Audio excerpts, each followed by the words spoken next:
اچھا، ایک تیسری جو بڑی اہم پیش رفت ہے وہ توشہ کیس میں عمران خان اور ان کی بیوی بشرا بی بی کی سزا معطل ہوئی ہے۔ شاہ زیب، سزا تو معطل ہوئی ہے، اب کیس کے میرٹس کو بعد میں دیکھا جائے گا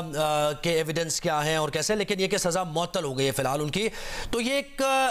سائن آف ریلیف کہا جائے پاکستان تحریک انصاف کے لیے، تھوڑا ان کے لیے آسانی آ رہی ہے، آپ کیا دیکھتے ہیں؟ آسانی ظاہر ہے اس میں معاملے میں آنی بھی چاہیے، اور یہ وہ تلوار ہے جو لٹکتی رہے گی اس حکومت کے لیے، کیونکہ جس بھونڈے انداز میں عمران خان صاحب کے کیسز چلائے گئے ہیں، جو بھی جینیس تھا جس نے یہ فیصلہ کیا کہ ایک ہفتے کے اندر اندر 3 سزائیں عمران خان صاحب کو دلوانی ہے، اور اس میں ظاہر فیئر ٹرائل کے تقاضے پورے نہیں ہوئے، اس میں جو ٹرائل جس طریقے سے ہونا چاہیے اس کے تقاضے نہیں پورے ہوئے، تو جو کیس کا میرٹ ہے وہ تو ویسے ہی ایک طرف رہ گیا۔ جس نے بھی الیکشن سے پہلے یہ چال چلنے کی کوشش کی اس کو میرا خیال ہے کوئی تمغہ ہی دے دیں،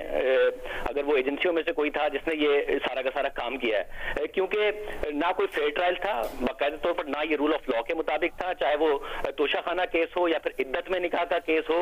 جس کو تو بنیادی طور پر ایک کیس بننا ہی نہیں چاہیے تھا، مگر بہرحال اس کو بھی ایک کیس بنا کر چلایا گیا، یا پھر وہ سائفر ٹرائل ہو۔ سائفر میں دیکھیں بہت ایسے الزامات ہیں عمران خان صاحب کے اوپر جن میں وزن ہے، توشہ خانہ کیس میں بھی ایسے الزامات ہیں عمران خان صاحب کے اوپر جن میں بہت زیادہ وزن ہے۔ عدت کا کیس بنتا ہی نہیں تھا، وہ تو اس معاملے کو ایک ٹرائل کی سٹیج تک لے جایا جاتا اور اس طریقے سے سزا دی جاتی بشرا بی بی اور عمران خان صاحب کو، یہ تو ایک زیادتی کی گئی۔ مگر جو 2 کیسز ہیں جن میں میرٹ تھا اس میں بھی جس طریقے سے کیس چلایا گیا، وہ کیس چلانے کے بعد کوئی گنجائش ہی نہیں بنتی کہ عمران خان صاحب کو ریلیف نہ ملے۔ ابھی